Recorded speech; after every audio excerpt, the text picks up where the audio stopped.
All right, there's also a lot of heavy drinking going on in this show, mostly, because most of the bands start drinking about 9:30 or 10 o'clock religiously, no matter where they are. And especially if they're from, just flew in from England or New York or something, in which case it's God knows what time to them. So if you guys, feel free to get loaded. That's what I'm saying. Okay, thank you. Drew, would you bring the booze? No. All right, you ready to get going? Yeah. Is there anything we're missing? No. You're not doing Oprah? No, I'm not going to do it. All right. So you're wasting everyone's time tomorrow night? I don't know. They never tell you why not. He doesn't like black people. That's what he said off the air. But wow. Did they? Of course not.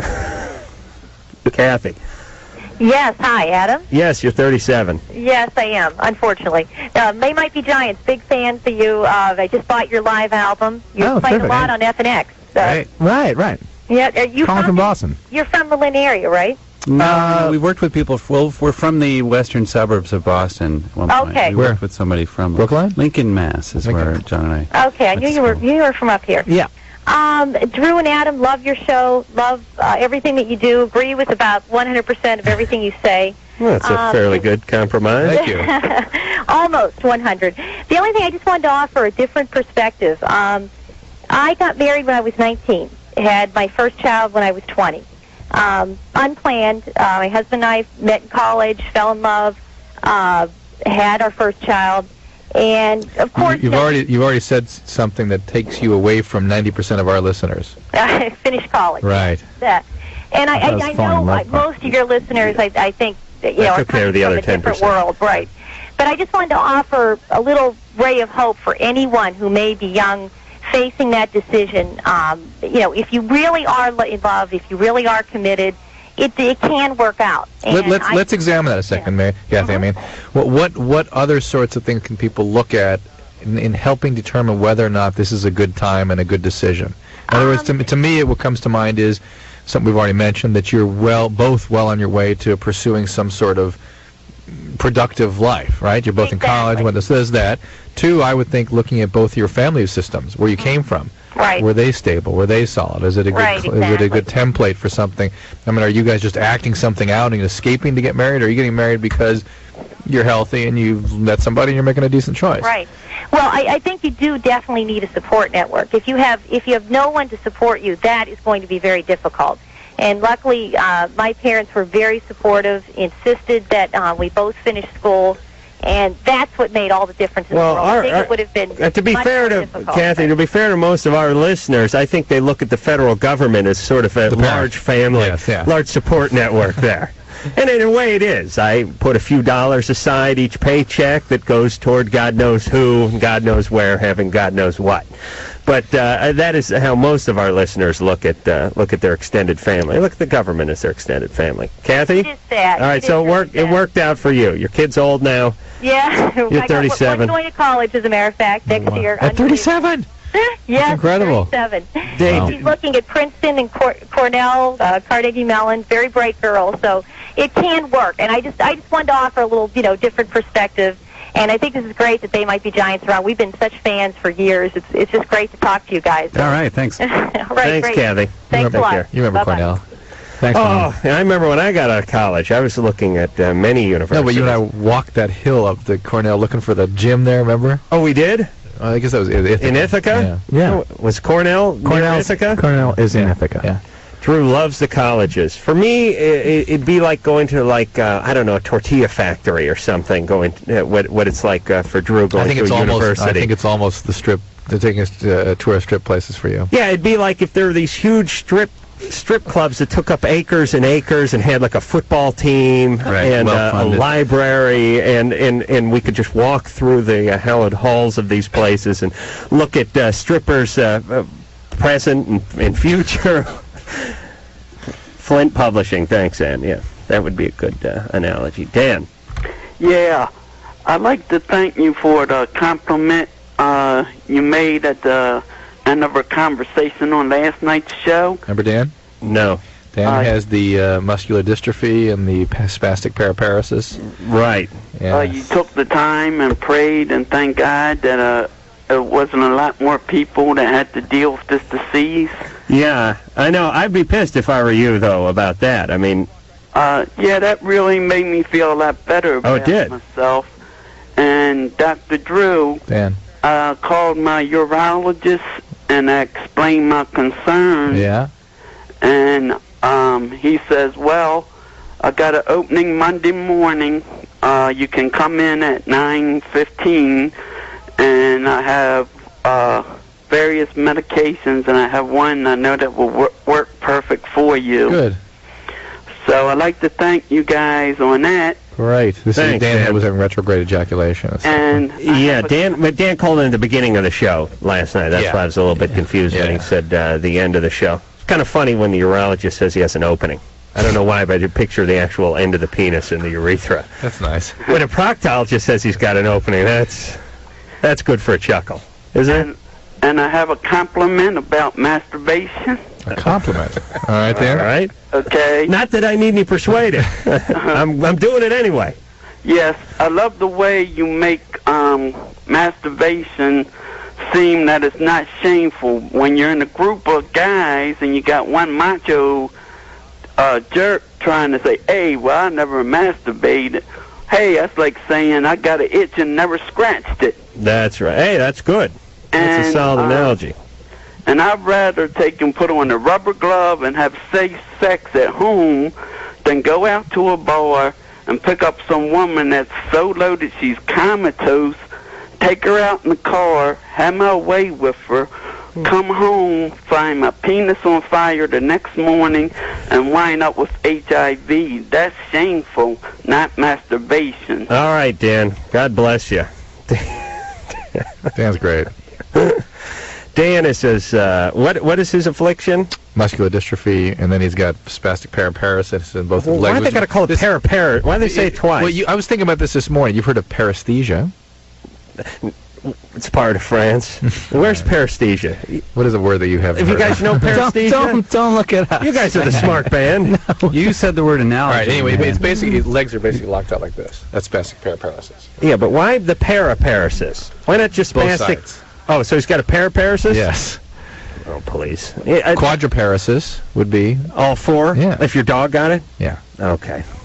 Let's move. And retrograde ejaculation. That's what he actually called about last night. We got into all kinds of stuff with him, though. Mike, he's essentially confined to a wheelchair, and he's worried about his ejaculation, and he's having an orgasm, but nothing's coming out. And that's what the retrograde ejaculation is. You sort of go into yourself. If you had a AIDS, you'd get pregnant, right, Drew? I suppose. All right, then. In your bladder. Right. You had them in your bladder. Mikey, so if you ate eggs that morning... Wait a minute, you're being onto something here. They've always been trying to figure out a way to get males to have kids. Yeah, it's another bad Burt Reynolds movie idea, or actually it's Schwarzenegger. Mikey? Hey. What's going on? You're 14, you're on with They Might Be Giants. Oh, my God, I can't believe it. I've been trying to do this for the longest time. First of all, trying to get into Loveline just to say hi, and, man, I can't believe this. Anyways, first of all, I want to say, Adam, Dr. Drew, you guys are the men. The men? Men. Together, I met you guys a long time back at, what was it, Camp KOME 2. I don't know if you remember it or anything. No kidding. Yeah, I remember. It was just, but it was really cool to meet you guys. And They Might Be Giants. Is it John and John that's there? That's right. We're here. I just want to say I'm a huge fan of you guys. All right. How big? That I'm actually seeing you guys in concert tomorrow night. Oh, really? Great. Yeah, and I got a question for you guys. I'm just baffled by like your lyrics and everything. I'm amazed at how you guys just come up with this crazy stuff, and I'm wondering, do you have any trick to that? I mean, yeah. Well, we actually have the trick right here in front of us. We drink lots of coffee. That is that's the method. Do you find you get punchy late at night when you're drinking a lot of coffee? And I think tonight might be one of those nights. Yeah. We got really good arguments going, too. That's right, with ourselves. Yeah. Start interrupting ourselves to contradict ourselves. I'm also wondering, do you guys, I know that Lincoln was opening for you guys earlier this year. Mm-hmm.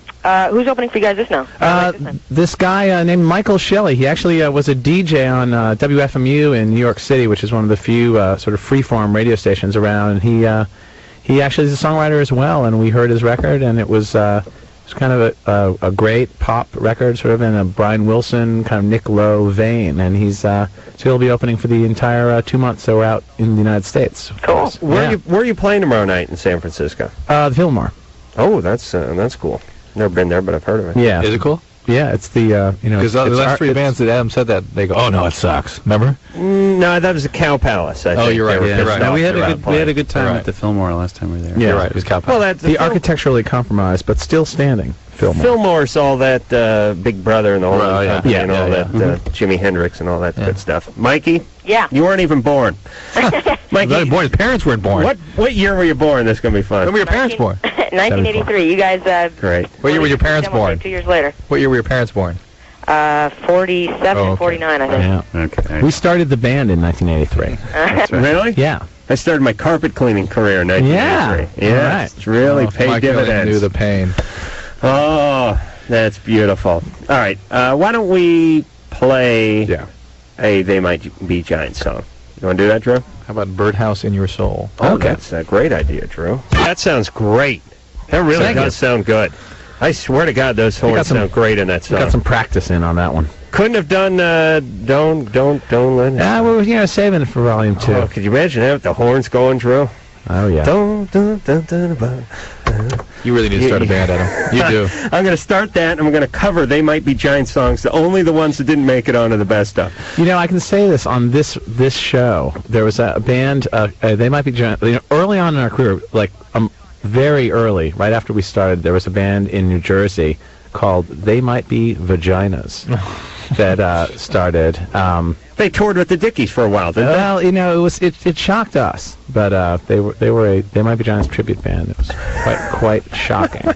Yeah, because we liked it. You know, it's a family show. You know, And they felt they were on our side. Yeah, they were helping. Promoting the. Oh, really? Oh, yeah. And you fans. sent your team of lawyers over there. Yeah, cease and desist order, right? The lawyers showed up first, and then the longshoremen came by next with broken off pool cues. And you know, as soon as anybody starts doing anything offensive, they start thinking of that dog and the Gainsburger and the pill scenario. Well, we're just Drew, giving people what they want. I'm going to let you rethink that whole statement over there, and then when we come back, you can put it in some context. Okay. Because I don't know what just you're for talking you. about. Okay. All right, but save the Just For Me stuff off the air while we're by the Coke machine. Are we on the air now? No, we're not. We're going to commercial. So be back. I'll be back. We'll see if Drew has a little attitude change, and he might be back as well. Yeah, it was post-Skinnerd, pre-Speedwagon, I think would be... Speedwagon epoch had not yet dawned. The band UFO, which apparently I'm the only one who's aware of that. John's, do you... Lights Out? I worked in a record store where we had all the UFO... Oh, really? Records, yeah. Yeah, the live one with the Lights Out Chicago. Woo! Thank you! Good night! Yeah. Hey, Brett, go find a UFO CD. No, there wouldn't be one. Is there one here? Yeah. I think there's actually a cultural boycott on a UFO. I swear to God, I love walking around in my underpants listening to like Boston and UFO in my head in my house and just playing air mop. I've switched from the I don't actually call it air guitar anymore. It's just just a mop. It's called a spade a spade. It's a mop. They Might Be Giants are here in the studio today. They're I should say tonight. They have a few dates coming up. San Francisco tomorrow. House of Blues out here in L.A. on Friday, and then Coach House. We really want to hammer on that Coach House show there in San Juan Capistrano. It's a tiny little place. Yeah, it's a tiny little place. We want it to be full of people. It must already be. They're probably sitting there waiting right now. It's a very unusual place. Very small. Sit-down place. Yeah. People, I've never been there. I know it's about halfway between here and San Diego. That's exactly right. And a lot of big acts play there and have always played there over the years, and they seem to do all right. So I imagine people just get in their cars. It's a fun show, and it's a really fun show. It's a fun place to do a show. You know, it's like dinner theater. Yeah, I mean, it sort of calls on the band to do a different kind of show than you normally do because everybody's sitting down. I was driving to Tijuana one night with a friend of mine who goes by the name of Snake back when I was 19 years old. And it was... Is he friends with Spoon? No, but he knows Weasel. Uh-huh. And me and Snake we just threw blankets in the back of his car, and we're going to go to Tijuana, and we had $20 in our pocket. We're going to, it's about a 2.5-hour drive from L.A., and we're going to have ourselves a few drinks in TJ and then just sleep on the beach in Tijuana. We used to do that kind of junk all the time, but he had his stepmother's Mazda, old like 74 Mazda, and had 4 bald tires on. I mean, actually could see belt on all 4 tires and no spare. And one blew out in San Juan, and we parked the car on the side of the freeway, and we ran across the freeway, and we slept on someone's lawn.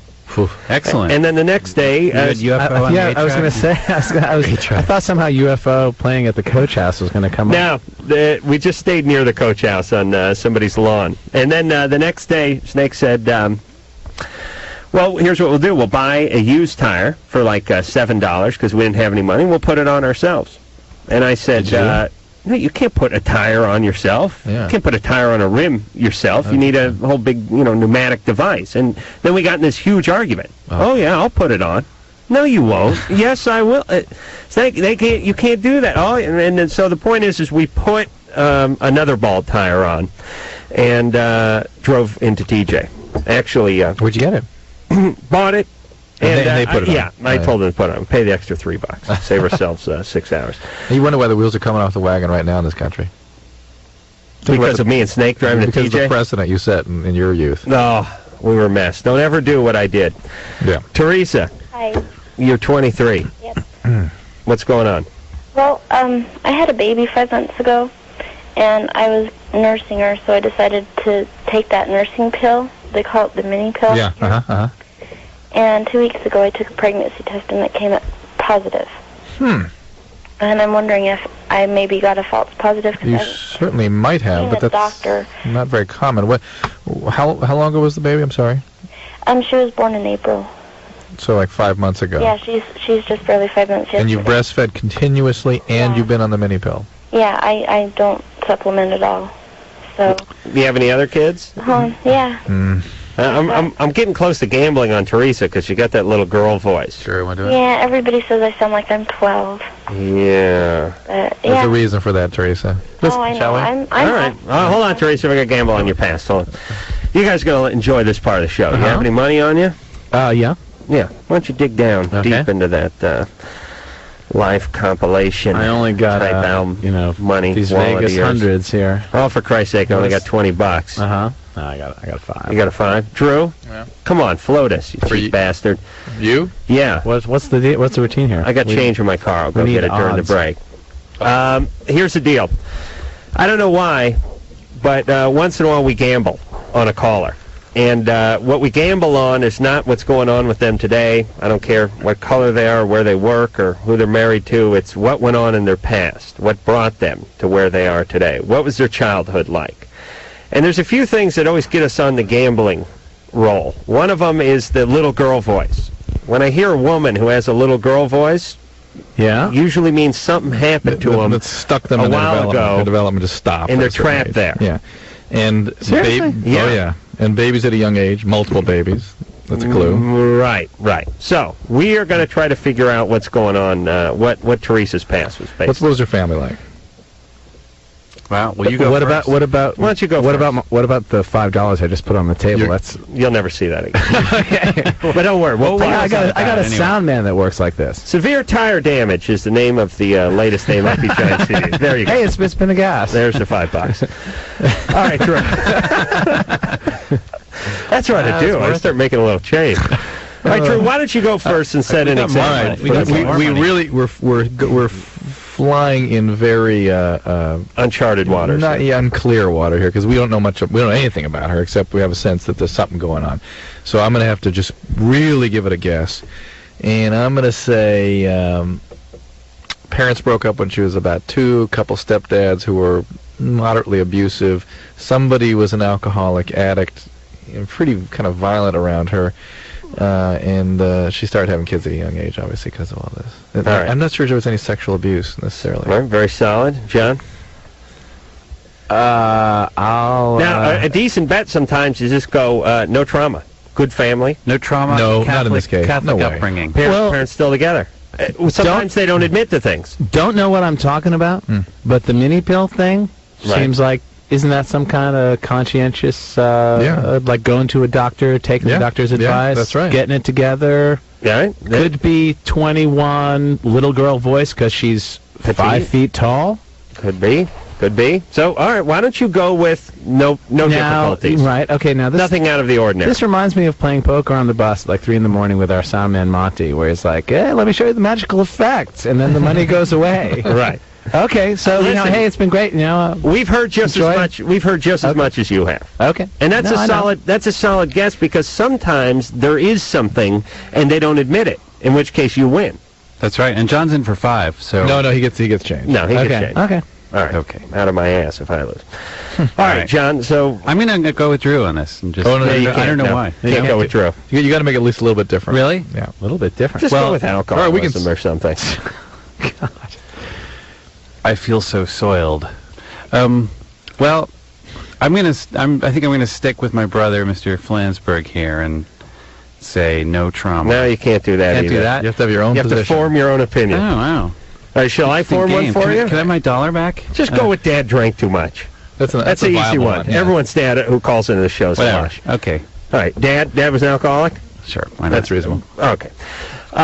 Little girl voice. I'm sticking with that. So I'm going to go with. There's been no sexual abuse put on the table. All right, I'm going with some sexual abuse. And you get the whole. I got the whole spectrum. Yeah. And if I were you, the gardener, could have been her dad. I would go like some sort of pressure, like Not just going sexual abuse. Let me just say where I think a reasonable one would be. 18-year-old boyfriend pressured her when she was like 12. Yeah. Solid. Yeah. No, something before that. Teresa. Yeah, because parents broke up. Hello. All right. Hi. Tell us about your past, and then we'll get to your current problems. Well, actually, my mom and dad are still together, and my dad didn't drink when I was born. He drank before, but they're really religious. I was a daddy's girl, like.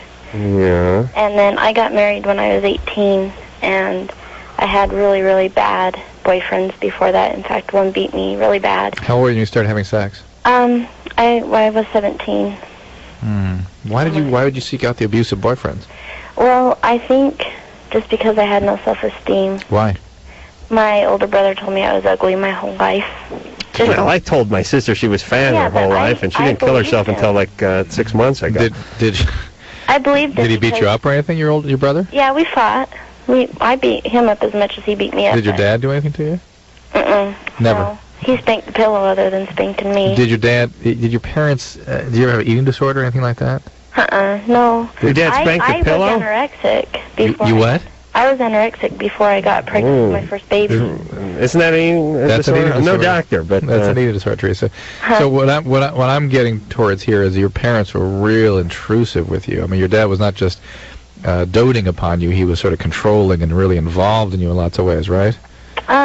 Well, I don't know what you mean by that. But very often kids have eating disorders, or in families where the parents don't acknowledge you as a separate person. They act out all their own stuff on you. And they need you to be what they need you to be, rather than allowing you to be who you are. I get what you're saying. No, actually, what it was is I had an older sister that was really, really, really skinny. And I'm not as tall as her. I'm only 5'6". And when I was like 13 years old, I weighed 98 pounds, and I thought that was disgusting, and I just needed to... No, there's a reason for that. You're 5'6", you're 98 pounds, you're 13, you think that's disgusting. There's something going on. It's not because you have an older sister who's on the volleyball team. Your parents never fought? Huh? Your parents fight a lot? No. They'd fight, but then they'd always get each other. All right, hold on one second. Let me talk to the boys here for a second. See, this is why the no problems is a good bet here, because Teresa is chock full of problems, but she's not really coming to any of them. Yeah. She's got an eating disorder, or had an eating disorder. She's had a couple of physically abusive boyfriends. Married 18 kids. Right, but yet she's kind of sticking with the parents are together, deeply religious, everything was good. I think I'm winning here. You guys are fighting for your money, though. Oh, yeah. No. You're going to work on Teresa. The reason we do this is to try to teach people something. And one of the things you can learn here is that how intensive people's denial systems are. I mean, Teresa's telling us about all this pathology, and everything's perfect. Everything's fine. What's the big deal? I had an eating disorder because I had a skinny sister. She doesn't say everything's perfect, but she's not going with the... True. Don't use so much hyperbole here. Okay, nothing's perfect with me right now, though. I mean... What's the problem now? Other than you may be pregnant again. Yeah, that, and then the fact that I was married at 18, so I feel like I never had my teenage years. I feel like I've been a mom longer than I was a teenager. You have been. How old is your husband? He's 28, and he's a welder. I know you're going to love him. Ooh, he works around metal. Get out. Get out of the house tonight. Leave the children behind you. You can have others. Kids. Come on, She'll have others. But yeah, he's not bad, but I think that my self-esteem when I got married could have been better, and I could have done better. There's some reason you have all this self-esteem issues. Yeah. Well, I think it stems from the fact that I never thought I was good enough. No, Teresa, there's something far more fundamentally going on. You keep saying you, but something created you. Right.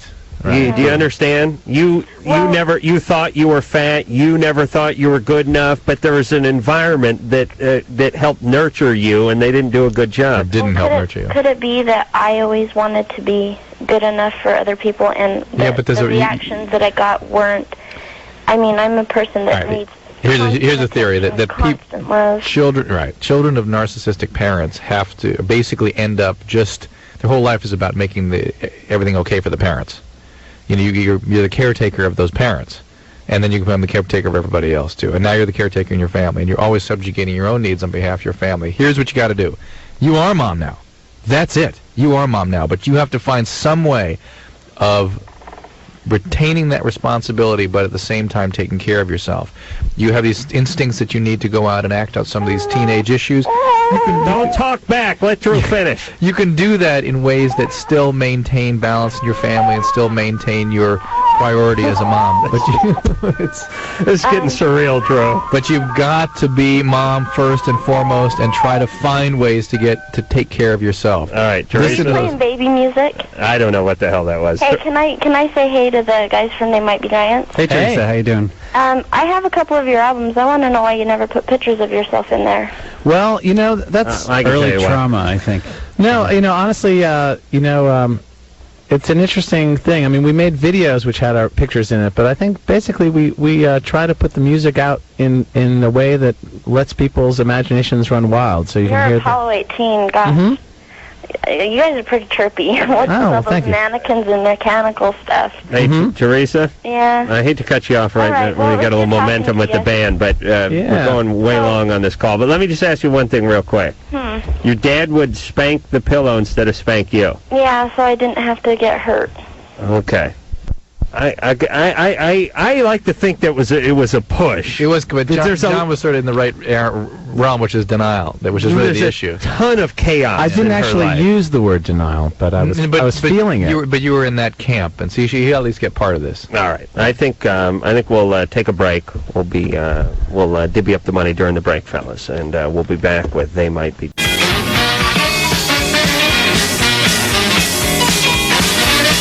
Yeah. It was post-Skinnerd, pre-Speedwagon, I think would be... Speedwagon epoch had not yet dawned. The band UFO, which apparently I'm the only one who's aware of that. Johns, do you... Lights Out? I worked in a record store where we had all the UFO... Oh, really? Records, yeah. Yeah, the live one with the Lights Out Chicago. Woo! Thank you! Good night! Yeah. Hey, Brett, go find a UFO CD. No, there wouldn't be one. Is there one here? Yeah. I think there's actually a cultural boycott on it. I swear to God, I love walking around in my underpants listening to like Boston and UFO in my head in my house and just playing air mop. I've switched from the I don't actually call it air guitar anymore. It's just a mop. It's called a spade a spade. Yeah. It's a mop. They Might Be Giants are here in studio today. They are, I should say, tonight. They have a few dates coming up. San Francisco tomorrow. House of Blues out here in L.A. on Friday, and then Coach House. We really want to hammer on that Coach House show there in San Juan Capistrano. It's a tiny little place. Yeah, it's a tiny little place. We want it to be full of people. It must already be. They're probably sitting there waiting right now. It's a very unusual place. Very small. Sit-down place. Yeah. People, I've never been there. I know it's about halfway between here and San Diego. That's exactly right. And a lot of big acts play there and have always played there over the years, and they seem to do all right. So I imagine people just get in their cars. It's a fun show, and it's a really fun show. It's a fun place to do a show. You know, it's like dinner theater. Yeah, I mean, it sort of calls on the band to do a different kind of show than you normally do because everybody's sitting down. I was driving to Tijuana one night with a friend of mine who goes by the name of Snake back when I was 19 years old. And it was... Is he friends with Spoon? No, but he knows Weasel. Uh-huh. And me and Snake we just threw blankets in the back of his car, and we're going to go to Tijuana, and we had $20 in our pocket.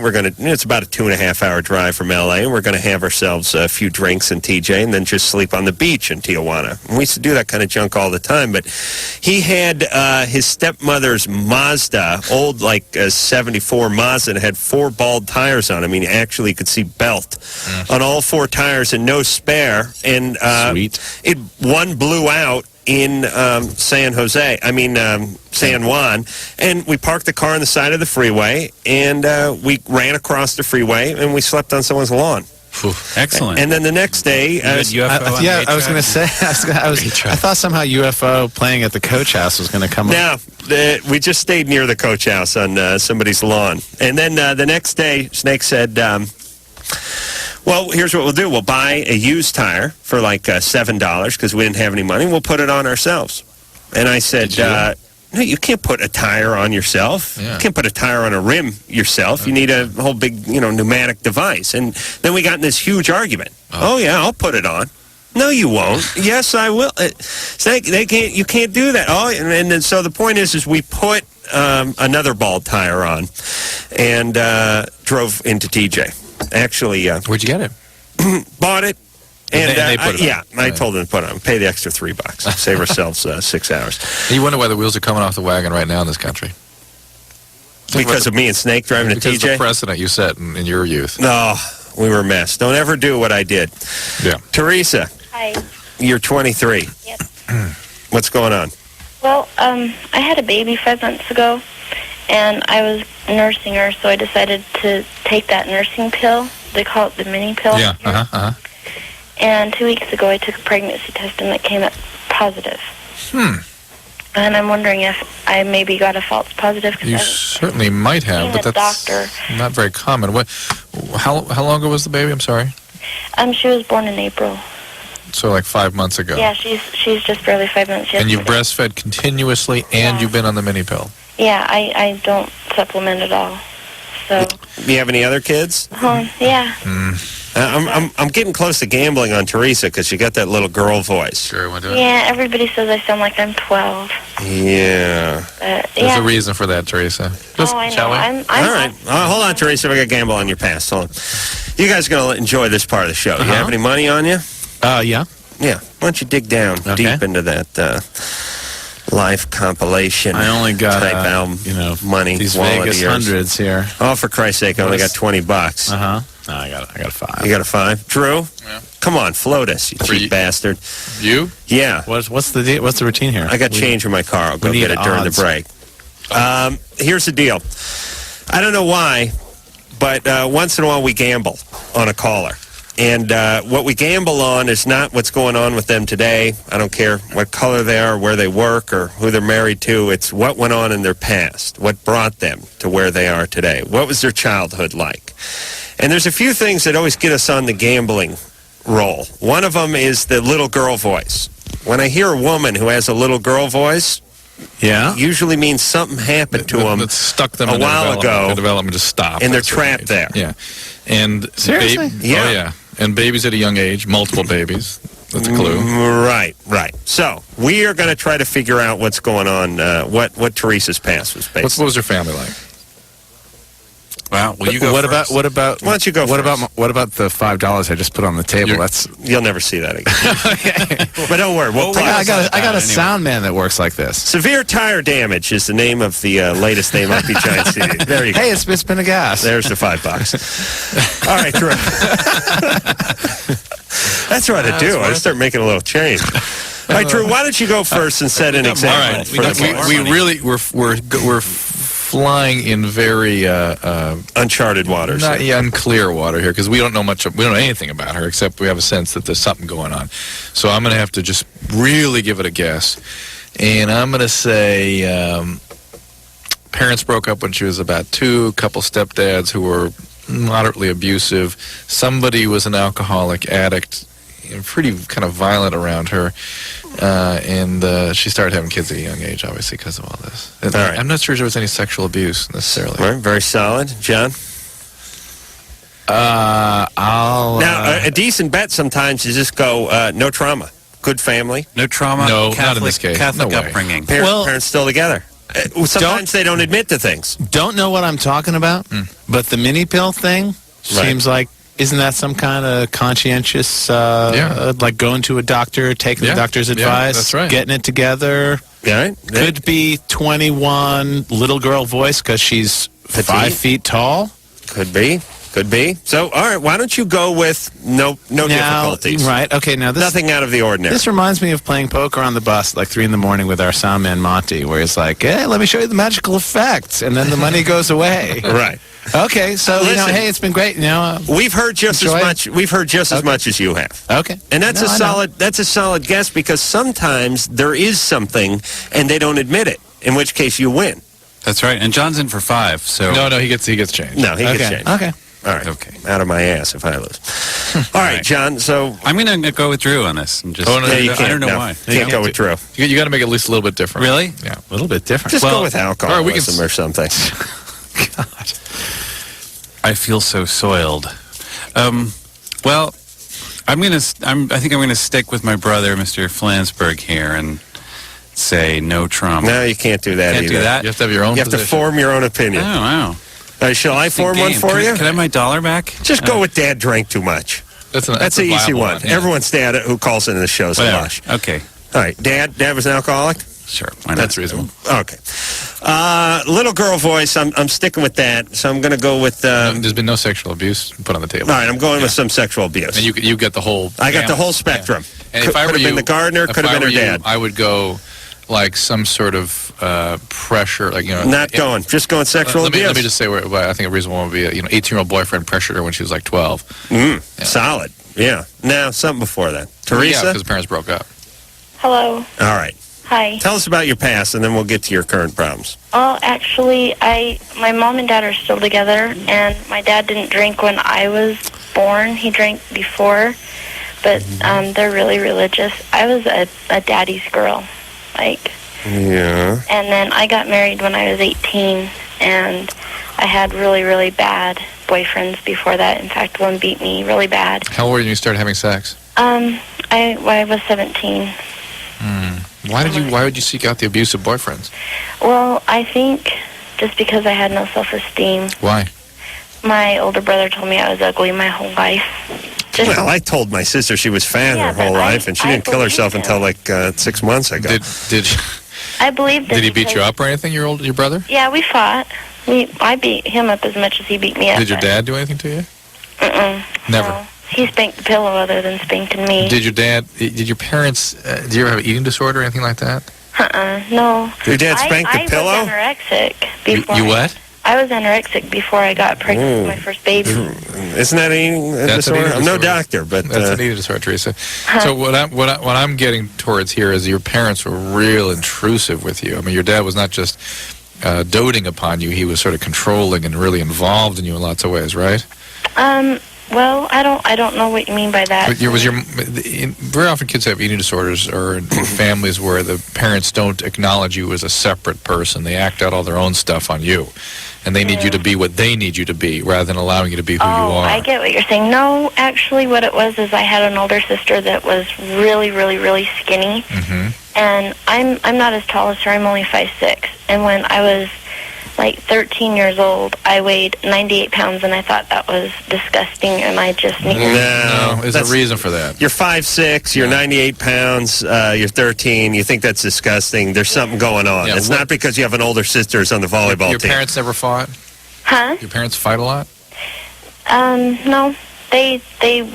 They'd fight, but then they'd always... All right, hold on 1 second. Let me talk to the boys here for a second. See, this is why the no problems is a good bet here, because Teresa is chock full of problems, but she's not really coming to any of them.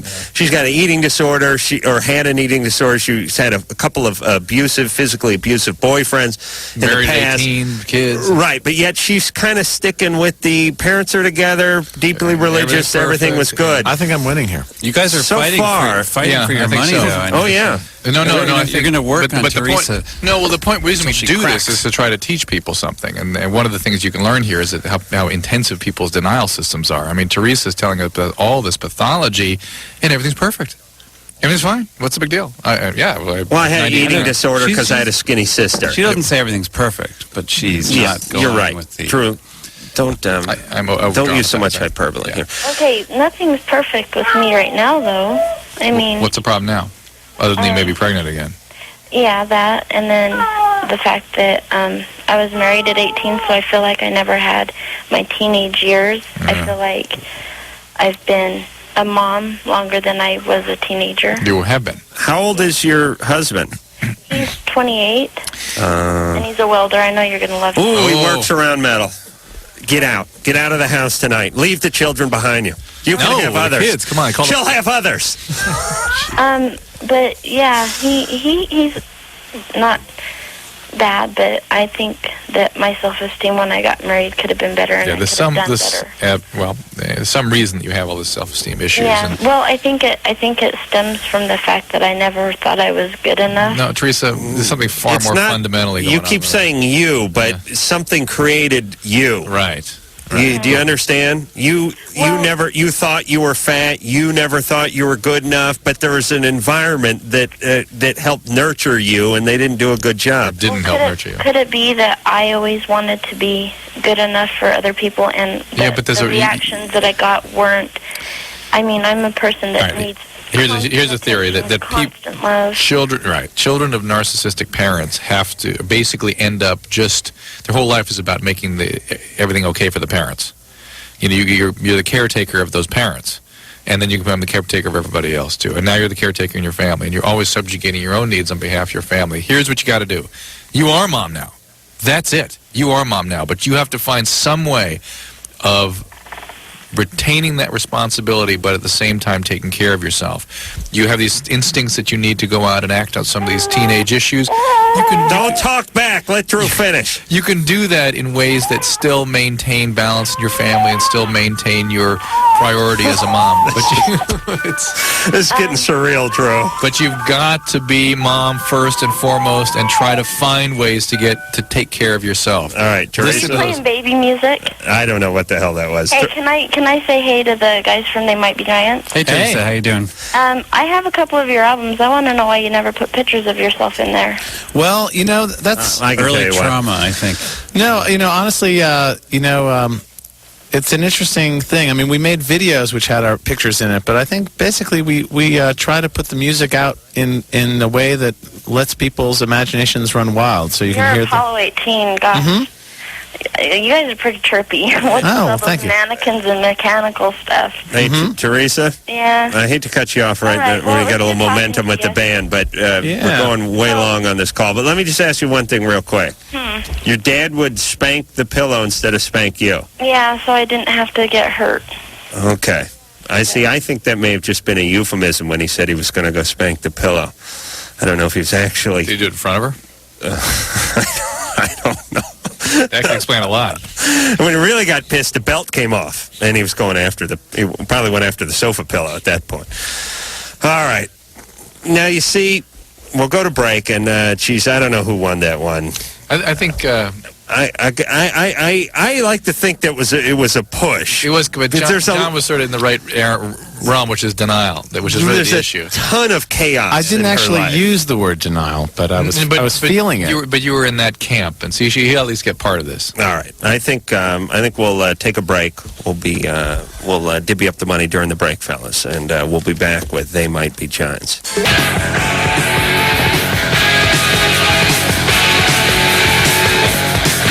That's interesting, isn't it? All right, wait a minute. We're hearing some UFO here. Did they get to the Lights Out Chicago part in this song? Oh, it's not the live version? Let's just listen to a little UFO for a minute. Now I'm in my underpants, scratching myself. Phone's ringing, but I can't hear it. Oh, yeah. Oh, it's Anarchy heavy. Smells quite a bit. Hey, don't you make fun of UFO. All right. Well, let's just get the Lights Out in London. Good artwork. Let's see if they say Lights Out Chicago. No. All right. Thanks, Brett. That's when the lighting guy hits the lights and the audience goes, You guys ought to cover a little UFO. I mean, with the horns and stuff. Maybe San Juan Capistrano will bust into it. Come on, we're having an interesting discussion here. Bring it back. What? About guys being attracted to that little girl voice. All right, we're here with They Might Be Giants. Yeah, I mean, my wife as a whole, she's really freaked out by women who have the baby girl voice, and I never associate. I never heard this idea that it was like that developmental delay. A developmental delay thing. I just thought it was more like a head tripping. Welcome to my spider web. That's what people get like. It could be more than. I mean, there's all these women in Japan who talk like that. It's very, very common in Japan. But you know what they do to their women there when they're growing up? They bind their feet, like Mrs. Livingston from the courtship of Eddie's father. He's old enough for that too. But you made an interesting comment, which was that a lot of guys are attracted to that, and I would bet the guys that attract to that kind of voice are abusers. I don't think it's some sort of chuck wagon bell going off for abusers, but why not? We always wonder how guys figure it out. Well, here's the point. You can you can read voices just like some people can analyze handwriting. Drew and I, from listening to thousands of people a year, can sort of, guys and girls, can sort of tell where they're coming from based on the tone and the cadence and that kind of thing. If a guy calls up with a little girl's voice, what can you tell about them? It means he's a pedophile. Oh, that's right. That's when you do the Dr. Laura thing. Why are you really calling? Right. You've got a little girl's voice. Why are you really calling? Let that little girl We don't out. have to do that. We know why they're really calling. Mark. Yeah. Hey. What's going on, Mark?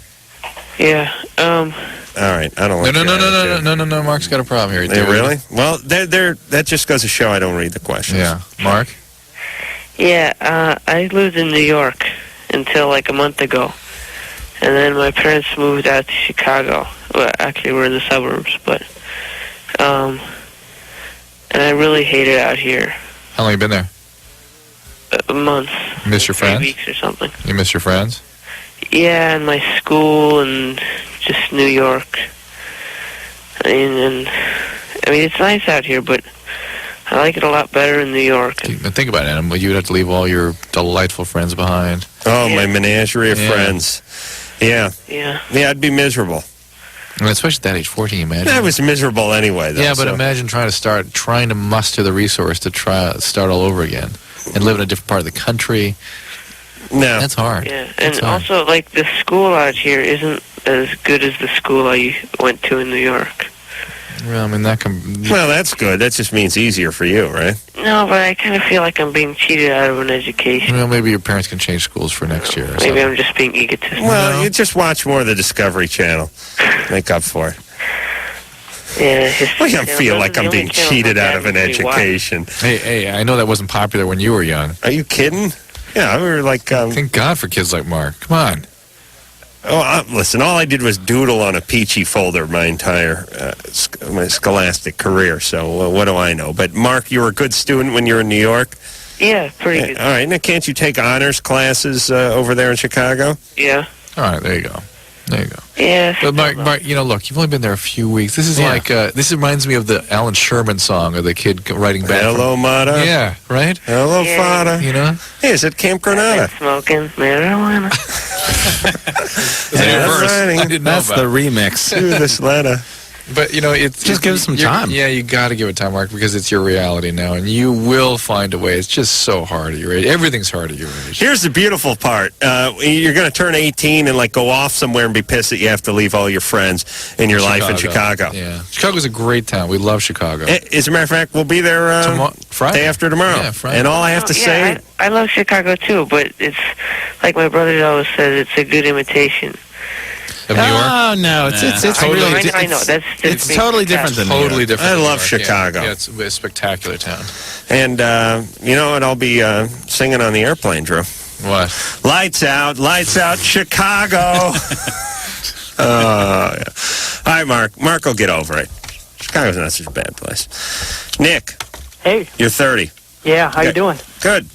Great. I just want to say, Dr. Drew, Adam, you guys are fantastic. Thanks. And John and John, Been a fan ever since you guys did that Replacements thing. All right. Yeah, it takes a real band to play an accordion in public, I think. Hey, it's not that hard. So yeah, I'm down here in San Diego, and you guys are going to play here? Yeah. And I'm all excited about that. Cool. I'll be the one with the prosthetic forehead on my real head. All right. My question is, have you guys ever toured with Bare Naked Ladies or Moxie Fruvis? That would be like my dream tour, to see all three of you guys together. Oh wow! You know, we have the same booking agent. We haven't, we've never done any shows with Bare Naked Ladies, but Moxie Fruvis early on in their career did a show with us in Canada. That was a long time ago, though. We had the Bare Naked Ladies on in here in studio. Must have been 3 or 4 weeks ago. Nice guys. I'm a big fan of that group. They've got a phenomenal hit right now. Yeah, which is funny because it's probably their 10th best song, but they didn't play the 9 before it. I mean, I'm glad they're getting airplay, and it's hold on, let me just say something about the stupidity of radio stations for just 1 second. I know we're on about 60 of them, and they may get pissed when I hear this, but the Bare Naked Ladies have been around for a number of years and had a number of very good songs which you a-holes never played. Now they have a song that's decent. It's all right. It's catchy. It's poppy. It's clever, but it's not. It's good. It's very immediate, though. It's got that hit. I mean, it's got that je ne sais hit thing about it. People don't have to listen to it more than once to enjoy it. As a matter of fact, if you hear it too many times, you start to hate it, which is unlike a lot of their other stuff, which you like more and more as you hear it. But it always irks me when a band has a bunch of good songs and no one will touch them for years, and then they come out with a sort of poppy. It's almost like they give in and go, hell, we got to get some radio play, and everybody jumps at the thing. Oh, it wasn't like that. It wasn't like that. It's like a very uncompromised, very, it's a song like theirs. I'm not saying they sold out or they all put their heads together and said, how do we get on the radio? And I don't blame Bare Naked Ladies at all. I blame the program directors around this country of ours who should have been playing many other Bare Naked Lady songs before this one. Well, you know what we say? Keep on rocking. And I say lights out Chicago. Yeah. All right, we're going to go to break. We have They Might Be Giants in studio, and we'll be right back. Loveline. Be right back in a minute. Severe Tire Damage is the name of the new CD, and as per usual, we'll take our brief 10-second timeout at the top of the hour. We'll be right back. This is Loveline on radio station. NRK Heaven, Portland. New rock alternative. New rock alternative. New rock alternative. At 94.7 NRK. It is Loveline. They Might Be Giants is the name of the band who's in here tonight. John and John are both here. Drew, of course, and myself, Adam Carolla. Phone number 1-800-LOVE-191. And you know, it's funny. We were just talking about the Bare Naked Ladies, and when the band came in here, and I was looking at their sort of best of CD, and I was asking about that song that wasn't on it, and we don't want to go retrace those footsteps. Don't Let's Start. It's the name of the song, available on our first album. Great song. On Restless Records. Really enjoy that song, and I thought, geez, I hope that was on here, and it wasn't. But that's all right. You can get on another one, and this is great anyway. Get all the records. But you've always said that they always leave one off. Now, here's the funny thing. Yeah. We were talking about the Bare Naked Ladies, and they were in here 3 or 4 weeks ago, and they have a live best of that came out about then, and they were plugging. And I said, oh, great, because my favorite Bare Naked Ladies song is Alternative Girlfriend, and that was not on their best of live. So what you're trying to say is that there's actually a parallel universe. Yes, between the Bare Naked Ladies and us. Well, we're still waiting for our lifetime achievement hit, which hasn't happened to us yet. So we're on a little delay. Right. But yeah, we're on a 10-second delay. Wouldn't you say that the Alternative Girlfriend should be on the Bare Naked Ladies best of? I think we've played so many concerts where somebody says you didn't play our favorite song. Yeah, we just started. Always somebody. Yeah. Right. So it's not deliberate attempt to try to make sure that certain numbers of kinds of records are sold. Yeah, it's not like that. We're really against the contrarian thing that like a lot of rock bands. I mean, we like to make our audience happy. Right. It's not like we will not play that song because we were here to torture you. The one you love. Yeah. No, there's another song off our very first record, just like Don't Let's Start, called She's an Angel, which we played for years and years and years. I mean, it's like one of our best songs. And we played it for, like 12 years straight at every show, and then at a certain point it was just like, hey, this is this is getting to the Wayne Newton stage of we're going to be shaking people's hands in the audience as we're playing it. It just felt kind of wrong. And then we just started doing it again a couple days ago, and it feels really great again. So it's like having sex with a girlfriend you met in an airport that you hadn't seen in 5 years. No, but it is great. Degraded and strange. No, it's actually it's pleasant. Krista. Where's the love, man? It says Loveline. Where's the love? We got to change the name of the show. Krista? No, that's not what he meant. Barista. It's got to be a real name. There you are. What's up? Hi. Hey, you're 12. Yeah. She's got the little girl voice. Yeah. Very good. How are you? That's great. I just want to tell you guys, Adam and Drew, that you guys kick ass. Thank you. You're welcome. Oh, is that good? And, okay, my problem is my best friend, she got a boyfriend now. Right. And now she's like, I'm kind of scared she's going to stop paying attention to me and everything. She will. That's sort of normal behavior for somebody that age that gets a boyfriend. And we hear about that all the time, and it's painful. And I think the best way to do it is to let her know that you miss her and that you need her around, you want her around, and see if you can get her to be a little more balanced. It's better for her if she doesn't sort of throw everything into the boyfriend. It's something that teenagers do. It's hard to help when you're 12 or 13. Yeah, it's something they do, but it's an unhealthy thing to do. But I'm not a doctor. But you don't want to set yourself up between the boyfriend and you. Do not make ultimatums. Make sure that it's like a collective thing. No ultimatums. Encourage balance. Let her know how you feel, and recognize this is normal behavior. And if that doesn't work, have sex with him. I'm 12. Thank you. Okay. God bless you, Krista. You're going to be fine. Just let him touch you then or something. No. Okay, good. Yes, I was just testing you. I was testing you. Very good. Damn. God bless you. Hang on to that virginity. But let her know. Let her know how you feel. Okay. All right. All right, Krista. Bye. Take care. Yeah, it's been so many years, but I remember that time when everyone was sort of breaking off. The guys were off getting girlfriends, the girls were off getting boyfriends, and if you weren't going off and hooking up with somebody, you're alone. It was a pretty lonely time. That's when you turned in on yourself, right, Drew? It's a lot of time. You've been in on yourself ever since. That's when I started putting holes in the melon rinds and then putting them in the microwave to warm them up, just to body temperature. You guys ever do that? Just checking. I wish we were on TV now. Oh, really man. I never did that. Yeah, please. Wow. Please. We got this live album. Yeah. Bob, talk to us. Hey. You're 14. Yeah. What's going on? Okay. I just have, you're the dude from, you got the guy in there from They Might Be Giants, right? Yep, the guys. We got the guys. Okay. I just want to say, Flood is your best album. Thank you. That is the coolest. I remember growing up with that. Thank you. Okay. And He's 14. Back in the day. Well, back in, 80s. Late 80s. When you were 2? Yeah. My mom used to play it all the time. All right. Oh, my gosh. So I still like you guys now. Excellent. What's up? I just got a question on, how can you tell, if you got, a big schlong? You've got one. Well, I mean... It's what's average or... There are parameters for development at your age in terms of what is and is not normal levels of development. And so there's probably some data out there on what size is normal, but basically you want to know, are you going to have a normal size or extra large or whatever? And you've got to wait till you're 18 to find that, or 21 really, to find that out. But there's no way... No, there's no way to predict. Okay. No way to predict. You're 21, you measure yourself, and that's what you got. Okay. And also I got a question... Well, there's a groundhog that climbs out of my ass every year about... and if he sees the shadow of your schlong? Yes, if he sees the shadow of my penis, it means it's going to be a short penis. Bob? The penis is very dysfunctional. Yeah. How you doing now? Are you okay? You seem about average? I don't really know. I mean... Right.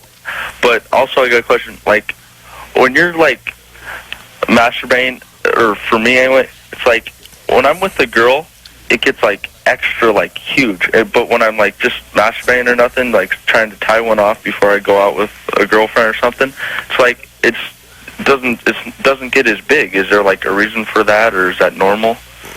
Bob. Are you having sex, Bob? No, not sex. Oral and stuff. Oh, my God. How old are the girls? Huh? How old are the young ladies? Same age. Oh, my God. Son of a bitch. I swear to God, I wasn't even thinking about oral sex at 14. You didn't know about it? I didn't know what it was. Yeah. No, I didn't know that's possible. I was like just, rubbing the beanbag chair and stuff like that. I didn't even know that was. I thought I'd die before that happened, or I would die the first time it happened.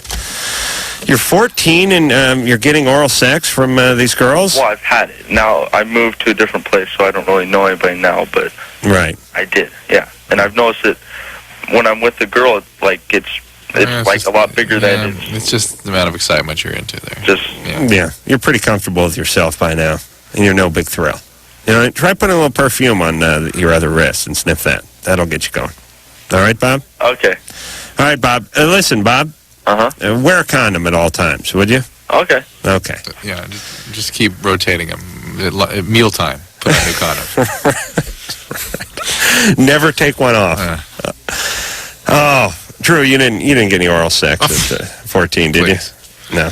John, any oral sex? No. John? No.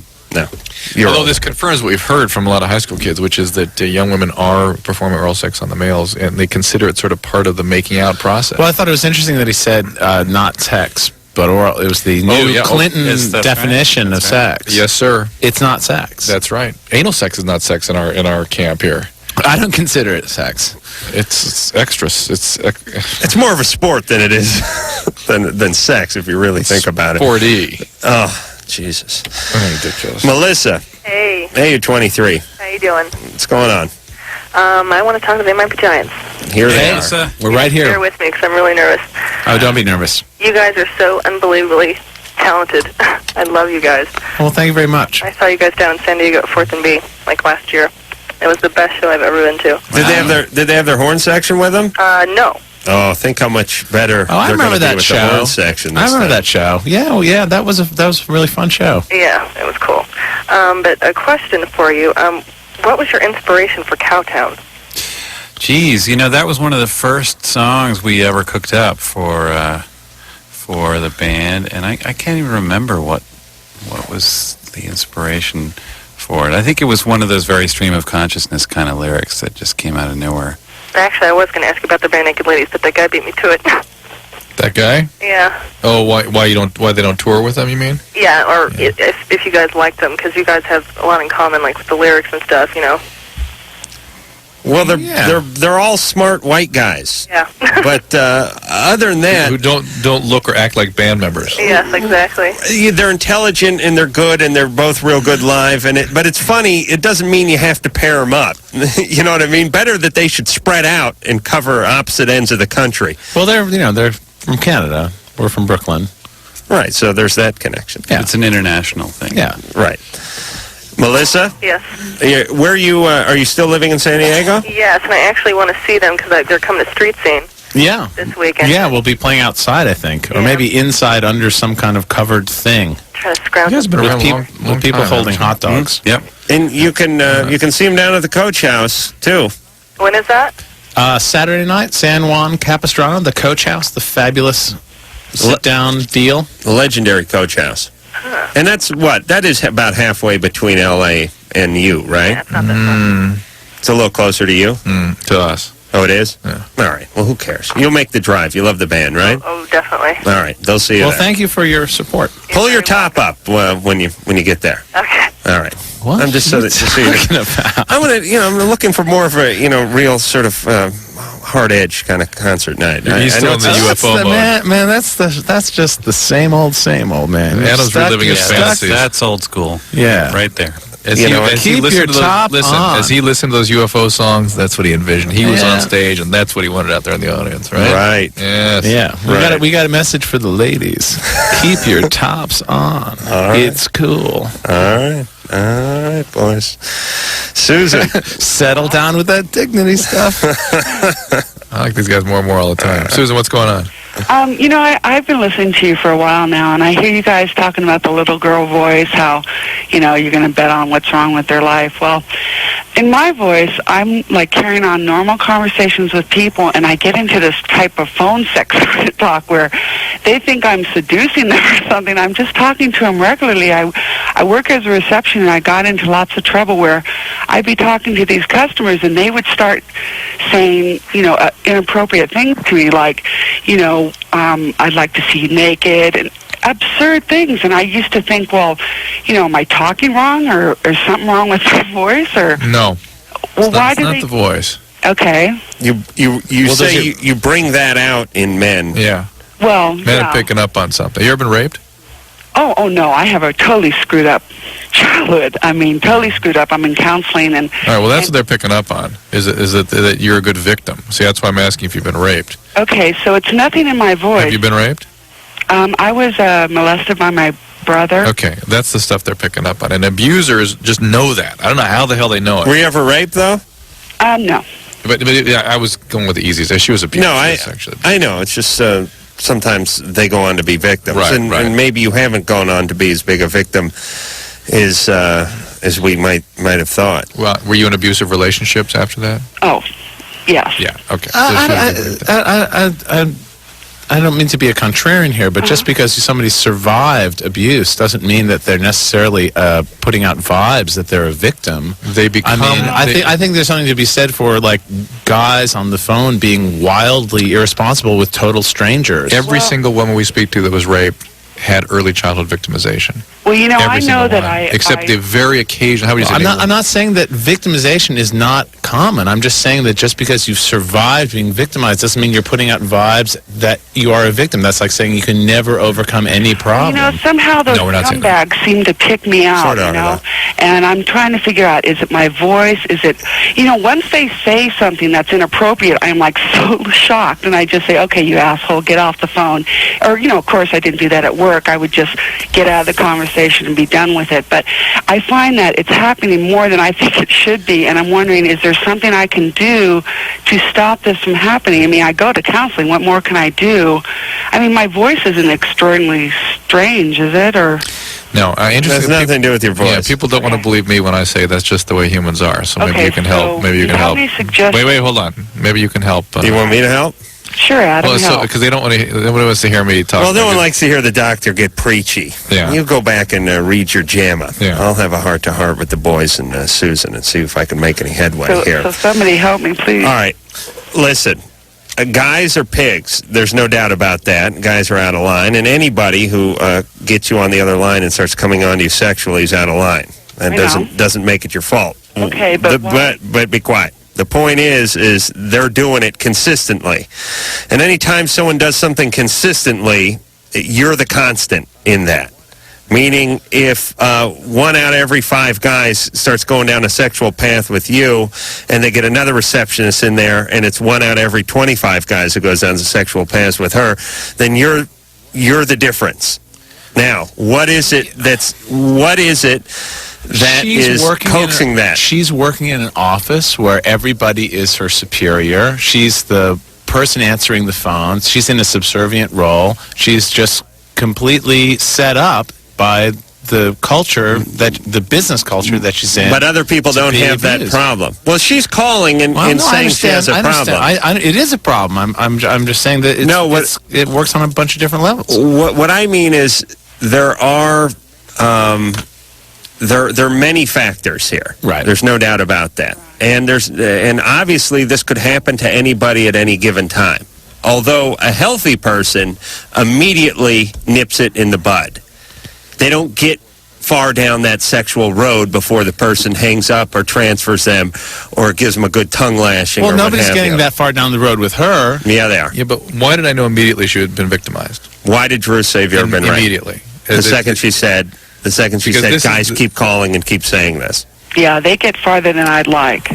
Of course they do. Because that's what happens to people who are abused children, without exception.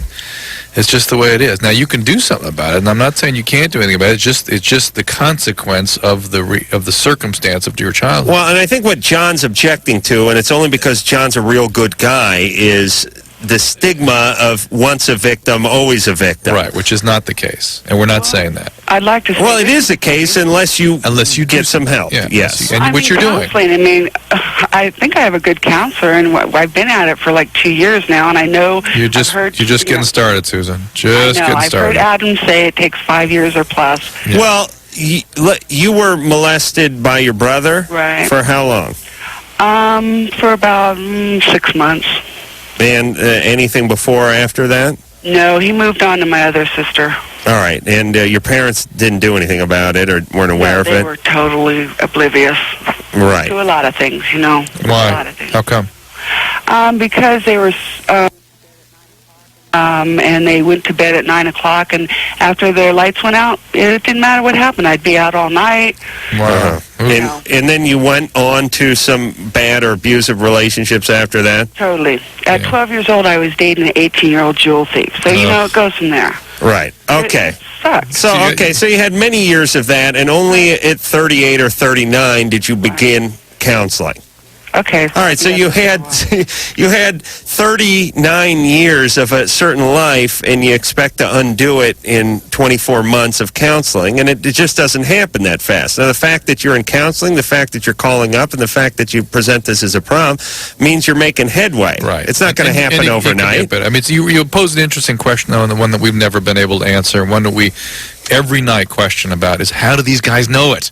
How do these assholes know they can get away with this? How do they pick out the victims? What kind of radar do they have that these assholes can do this every time? And these are the people that get raped and get into the abusive relationships, and the guys go after these women. Right. What is that? Don't know. They haven't figured it out, but they know. And that's the interesting phenomenon. And we talked to it happens every other night. Some girl calls in, says she's 16. She has a 22-year-old boyfriend, and he just date raped her in his van. And we always say, what happened before that? And inevitably, something happened before that. Something with the babysitter, something with the stepdad, something, 6, 7 years old, what have you. Something set them up. Doesn't make it their fault. Doesn't mean their fault. Doesn't mean the guy's not a criminal. Doesn't mean the guy doesn't deserve to, be locked up for the rest of his life. But are you saying? I mean, But there's groundwork. Are you sure you're not? In this case, you're not using the Dr. Laura defense of, there's something there. We know what, but what did you really call about? That we were talking about before. Right. We're talking about before the show started. That Dr. Laura always turns it around with this. Why are you really calling? Because lots of people have things that happen in their past. I just think that I just know so many people who are in work environments where they are the lowest person on the totem pole, and they're constantly being hammered on, hit on by guys who are totally out of line, and it's. But the guys that do that, certain kinds of guys do that. The ones that know they can get away with it. But they're also, they're in power structures. They're in power structures where they can get away with it. They can, how many people are somebody's boss? And if the roles were reversed, if she was sitting in the corner office and somebody came in and was that inappropriate, she could fire them. She can't fire anybody. You're actually touching on an issue that's a hot button for me, which is why people in authority must be healthy and must be held accountable for behavior. It's why the Clinton thing freaks me out, right? Because those are the people that set the structure for the entire social fabric, and the people who are unhealthy, like Susan, are completely victimized by these people in power if they misuse their position. Yeah. And it is the responsibility of anybody ahead of anybody to not do that, whether it's a teacher, a physician, a dentist. I'll give a GD what it is, but that's the way that society has to work, and the society has to maintain that. All right, Drew. To react to that, I'm sorry. Why don't you put the oxygen mask on? I think you overexerted there. When Drew does that about once a year, it's like when some big fat NFL lineman picks up a fumble around the 5 and rumbles 95 yards. He's got to hit the sideline. There was that picture of him sucking off the oxygen mask. That's what Drew's got to do now. All right, we're going to take a break, and we'll be back with more of They Might Be Giants. Hey, it's the Loveline. Phone number, 1-800-LOVE-191. They Might Be Giants are here, John and Jonathan. Severe Tire Damage is the name of the CD, and actually we're going to hear something off of that. Now, We're feeling the love. Most of the stuff on the CD is live, and it's stuff that's been on other CDs before, but not this one, correct? Yes, we've got a single out. It's a brand new studio recording of a song called Dr. Worm, and we've done a video for it. It's actually, it's on The Box. You ever watch The Box? I have seen The Box where people request videos. Right. Yeah, it's on The Box now, which is kind of interesting. Do you have to? Strange. Do you pay for those? Do we pay? No, does one pay when you request a song? It's like $3.95. Yeah, I think that's how it works. Yeah, people call up and request it, and you can see the video that you paid for. Yeah, it's crazy, but it's there. It's old-fashioned, but I like the potluck variety where I just sit there and get surprised by, hey, it's the Culture Club. Yeah, well, it's a different selection of The Box. It's like a very odd Vox Popula kind of. We love The Box. Is The Box? Is it any kind of stepping stone to MTV, or do they not care at all? I have no idea. I think The Box primarily plays a lot of stuff that is really a little bit on the fringe. I think they play a lot of rap stuff that's too extreme for like for the mainstream thing, like a Korn video or something. Something pretty hardcore like that. Because it seems like every time I do see that, I see something that seems a little edgy, something I wouldn't see. Yeah. All right. So do you guys know what number the Worm is? I mean, Dr. Worm. No. You just have to sit through all the Old Dirty Bastard videos. All right, so check out Dr. Worm. Keep your eye on the box, and now keep your ear on the box. Oh, yes, that is Dr. Worm. They might be giants off of severe tire damage. And I got to say, not only is that a good song, but that sounds like there should be a series called Dr. Worm. It really sounds like... Can you see a guy in with a stethoscope, and he's chasing a guy firing a gun? And that needs to be a cartoon. Okay. A claymation. Yeah. It just had a very, sort of 60s theme song thing to it. Yeah. Robert Culp, And a whole montage. Bring him back. The one time he's... Dig him up. There's one shot where he's, jumping on the hood of a car and getting knocked into the boxes, and the other one where he's with the beautiful woman out on the date. Right. Yeah, I like that. And the horns, again. Very strong in there. Flagging those horns. The Velcro horns. Well, they'll be happy to be getting so much mention. They sound great. They get the ladies, they get the mention. Well, to me, and I don't mean to cut you off, and with the exception of UFO, there's no song that doesn't sound better without some horns. It just rounds the whole thing out for me. You just can't go wrong. All right, so another nice effort from They Might Be Giants. I was just getting hyper excited about the fact that the producer, or the woman from the doorway. Lisa, the phone screener, The phone screener just came in with the number for Dr. Worm to be requested on the box. It's number 412. Right, 412. On the box, you can see the video for Dr. Worm by They Might Be Giants. And what's going on in that video? It was filmed in Brooklyn. It's a lot of performance. It's a lot of performance. It's set in a sort of a Soviet-style medical office, probably not. Hold on a second. Let me give you the right answer. Chick pulls her top up. No. There's a bunch of stone teenagers who are thinking about phoning this in right now. There is animation. There's a Robert Culp moment. But and the chick pulls her top up at the end? That's right. You're like living in some 80s. 412, everybody. See the chick. 412. Yeah. I'm trying to get Thanks for helping. I'm trying to get some hits on the box, boys.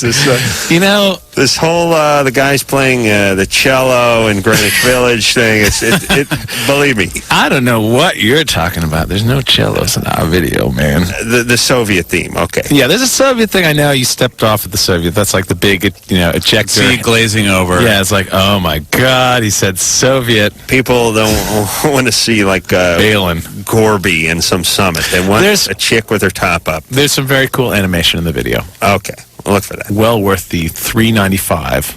Oh no, it doesn't cost that much. Isn't it? It's like how much do you get? How much does the box cost? Yeah. Oh, I don't know. Yeah, it is. It's like a jukebox. Yeah. They bill you a few bucks and you get to pick out a few. And I want you to pick Dr. Worm 3 times if you have 3 selections. 412. That number is 412. Josh.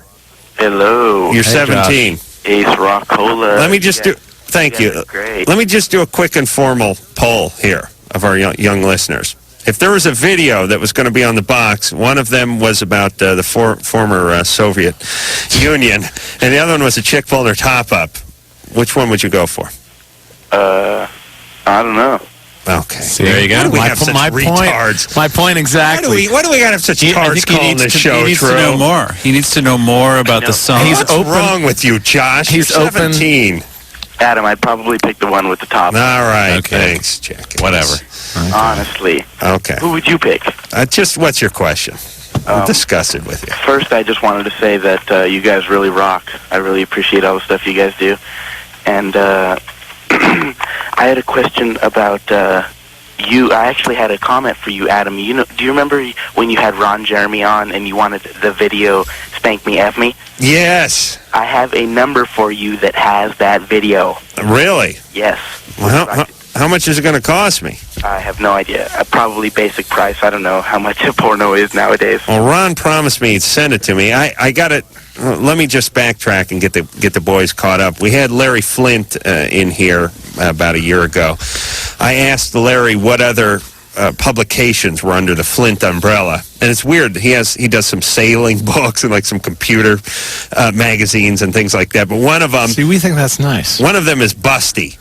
And I said, Larry's, I need Busty. I need a year subscription to Busty, which has since run out, by the way, if Larry's listening. And I said, Larry's God is my witness. I'll bring that empire to its knees if I don't get a Busty subscription. And 3 weeks later, I got my first issue of Busty. And I was looking through... Your mail carrier must have been very proud of you. Comes in a plain brown bag. Like the guys who deliver the mail aren't hip to that by now. But one of the first issues I had was they were doing a movie review. It starred Ron Jeremy, Kayla Cleavage. You're reading the articles. They do some pretty funny writing in those things. And Minka, the big busted Asian porn star. And when we had Ron, and I really wanted to get hold of this video, because it's just like you just saw a few snippets of it, and I thought this would be good. So I called the video store and I said, the movie's called Spank Me, F Me, but they say the whole thing. We understand. So I called the video store and I said it that way. Excuse me, do you have Spank Me, F Me? And the guy went, huh? I said, Spank Me, F Me. Did you preface this by saying, like, I'm looking for a porno video? I may have used adult selection. Oh, okay. And then he didn't know what I was talking about, so I finally said Spank Me, and then I said the whole word. And then he hung up. So when Ron came in, I said, I need Spank Me, F Me. And Ron hung up. No, Ron said he would get it to me, and he never did. But Josh? Yeah. Are you there? What's that phone number? It's Wait a minute. Maybe you should tell me off the air. I don't want everyone calling and clogging up the lines when I'm trying to call. Yeah. All right. Can you do that? Yeah. All right. You have another question? Yeah, actually, I will be honest, I do smoke marijuana, and I was wondering, is it worse if you're smoking chronic a lot? Or That's not what this says here on the screen. What's the screen say? It says that his dad's dating his girl he's dating mom's gonna marry his dad or something. Yeah. I'm dating a girl right now. And by the way, the more pot you smoke, the worse it is. All right. There you go. Okay. I'm dating a girl right now. Tends to make you forget your questions. Yeah. I'm dating a girl right now, and I've been with her for a long time. And my dad now wants to date her mom. Wants to date her mom? No, is dating her mom. Wants to marry her mom. Mm-hmm. Yes. And I'm wondering, can that affect my relationship with her? Well, it can if she moves in with you. No, but I mean, won't it be like... your baby's going to have 4 arms or something? No, you're not biologically related. It's not incest, but it's certainly... Is there a legal issue? I don't know, but... No, it's not a legal issue. It certainly is not a healthy circumstance for a family to try to establish itself. Yeah, it's a little weird. On the other hand, you're 17 and she's how old? She's 17. It's like a workplace thing, you know. When they're always going to be in that workplace, and what if it doesn't work out? But what if they don't get married for another couple years and they're out of the house and everything? That's not that weird, you know what I mean? It's a little weird around Christmas and Thanksgiving, but it's extra super weird if they get married tomorrow and they move in with you. Well, I mean, because we will always be known as the couple where my mom or my dad and her mom are married and we're kind of stepbrother and stepsister. Right. But we're together. It is weird, but it's not biologically weird, and you have an excuse, which is you got there before Dad did. Well, it's weirder if Dad and Mom got married, and then like if Peter started dating Marcia. Yeah. But, like, since we're before, is it different legally? You don't know? It is, except for no one will ever know. No, well... I'll just assume the worst, that you guys met in the hall. Okay. All right, you guys have any takes on this? I don't think there's a legal problem there. No. I think you're in the clear, and hopefully it won't happen for a year, and then everything will be cool. Yeah. Life's weird. Life is weird, but you'll move out of the house. If you can, you got to get out of the house. You can't all move in together. And she's got to live in the yard. I wanted to say to the band really quick, I've never heard you guys before, but I listened to your music just now, and it sounds really good. Cool. Cool. Excellent. Come see us. We're on tour. See what that pot does? Hey. Oh, I'm just kidding, fellas. No, that's quite a testimonial. Most of our listeners. I like the way you cut him off right away when he says, "Oh, listen, he has 15 questions." I like you guys click. I know. Josh? See that? He's gone. Hey, Josh? I'm still here. Yeah, you got to hang on because you got to give me that number. Yeah, I know. I want to give you that number. Okay, and you love the band, right? I love the band. Yeah, okay. We love you, Josh. All right, Drew, we're going to go to break. Yeah. You get that number for me? Me? Yeah, why don't you do that? And? No, I'll get the number. All right, we'll be back with it. They might be Giants.